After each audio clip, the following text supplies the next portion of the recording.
Annabelle, one of the scariest dolls in human history. This creepy doll is said to be possessed by a demon, possessing a malevolent spirit who delights in terrorizing those around her. Today, we will take a look at the real story behind the Annabelle doll. The story of the Annabelle doll begins in 1970 with a young nursing student named Donna. The story goes that Donna had recently moved into an apartment, and she was looking forward to starting her new job at the local hospital. On her way to work, she passed a quaint little shop called the Magic Attic, and one day she decided to stop in and check out what they had. It was there that she saw her.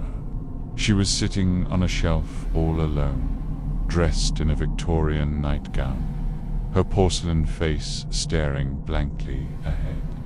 Donna felt an instant connection with the doll and bought her without hesitation. At first, the doll seemed harmless enough. Donna named her Annabelle, and she placed her on a shelf in her living room. But soon, strange things began to happen. At first, it was just small, seemingly innocuous things like the doll's hairbrush being found on the floor, or her nightgown being undone. But then things started to escalate. Donna began to notice scratches on her arms and legs, even though she had no idea how they got there. She also started having nightmares about the doll, always running but never escaping. Then one day she came home to find Annabelle standing in the middle of her living room floor, despite having been placed on a shelf the night before. Donna was understandably terrified. She took the doll back to the Magic Attic to see if they could help, but they told her that she was probably just imagining things. So she took the doll home again. But this time she was prepared. She wrote down everything that happened with Annabelle, hoping to find a pattern to the madness. As the weeks went on, the incidents became more and more frequent and more intense.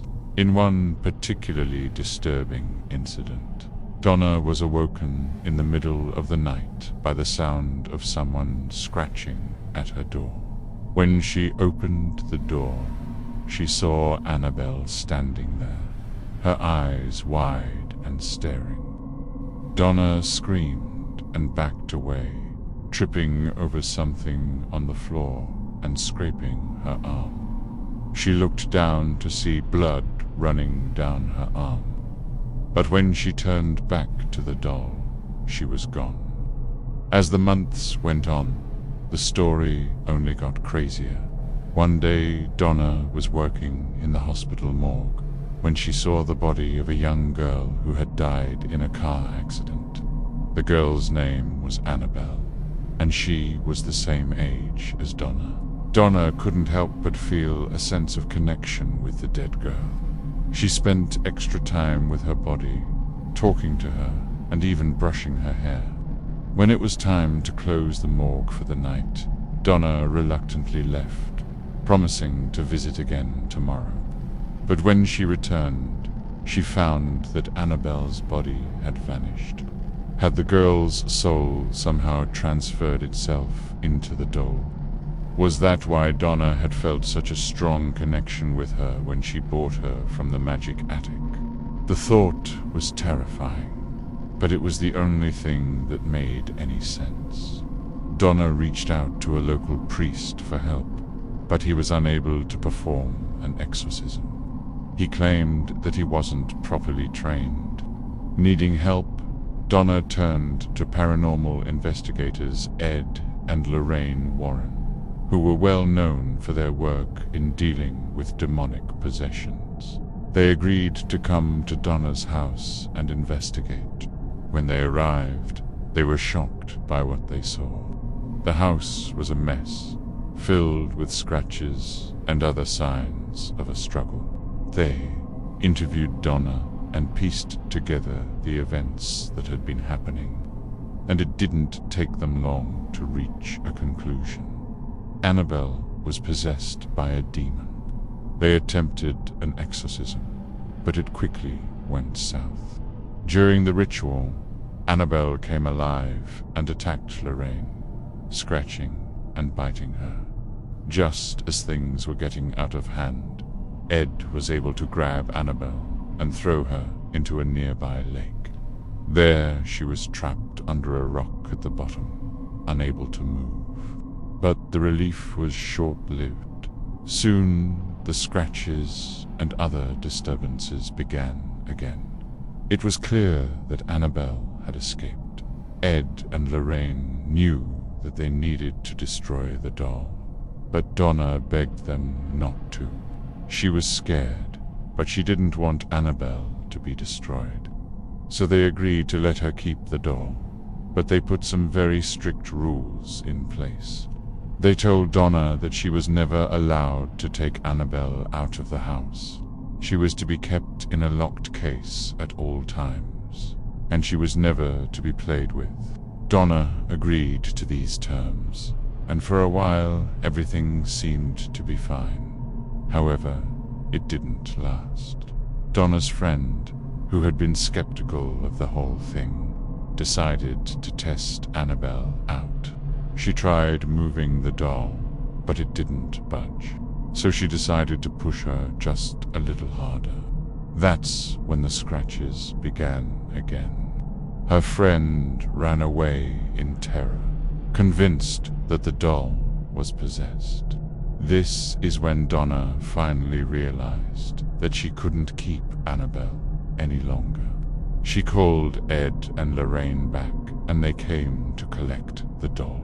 They took her back to their home, where they planned to build a fire and burn her. But when they went to get her ready, she was gone. In her place was a note written in childish handwriting that said, "I want to go home." It was then that the Warrens realized that they were dealing with something far more powerful than they had anticipated. They decided to keep Annabelle at their home, where she remains to this day. Since then, Annabelle has become one of the most famous haunted objects in the world. Her story has been told and retold countless times, and there are even 2 movies based on her story. But the truth is that there is no Annabelle doll. The entire story was made up by Ed and Lorraine Warren. So where did the story come from? Well, the answer is a bit complicated.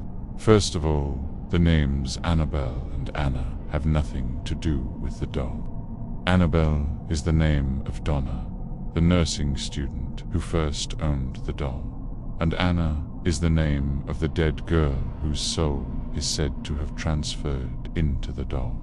As for the doll itself, it's just a Raggedy Ann doll that was purchased from a thrift store. The reason why the Warrens created the Annabelle story is because they wanted to make a name for themselves in the paranormal investigation business. And what better way to do that than to create a story about a possessed doll? I mean, come on. That's the perfect recipe for a scary story. A doll possession, scratches, missing bodies. What could be more terrifying? And the best part of it all is that people actually believed it. The story of Annabelle spread like wildfire, and soon everyone was talking about the possessed doll. The Warrens became famous overnight, and they were able to use that fame to make a lot of money. Now, don't get me wrong, the story of Annabelle is still a good one, even if it is fake. But it's important to remember that not everything you hear is true. Sometimes our desire to believe in something so scary can cause us to overlook the most obvious clues. For example, The fact that the doll was just a Raggedy Ann doll that you could buy from a thrift store should have been a red flag. I mean, let's be honest. How likely is it that a Raggedy Ann doll would be possessed by a demon? The answer is pretty unlikely. But that didn't stop people from believing the story. Another clue that the story was fake was the fact that the scratches and other damage to Donna S. house could have been caused by a simple explanation like a cat or a rodent. But instead of thinking rationally, people just assumed that it was the doll. And let's not forget about the exorcisms. 2 priests were unable to perform an exorcism on the doll because they weren't properly trained. But the third one was able to do it no problem. Yeah, that makes total sense. It's easy to get caught up in a good story, especially when it seems to have all the right ingredients. But it's important to remember to think critically and not just accept everything we hear as true. Otherwise, we might end up believing in something that isn't really there. And that's the story of the Annabelle doll. Do you believe that Annabelle is possessed by a demon? Let me know your thoughts in the comments below. And if you enjoyed this video, then make sure to like and subscribe for more content. Thanks for watching, and I'll see you next time.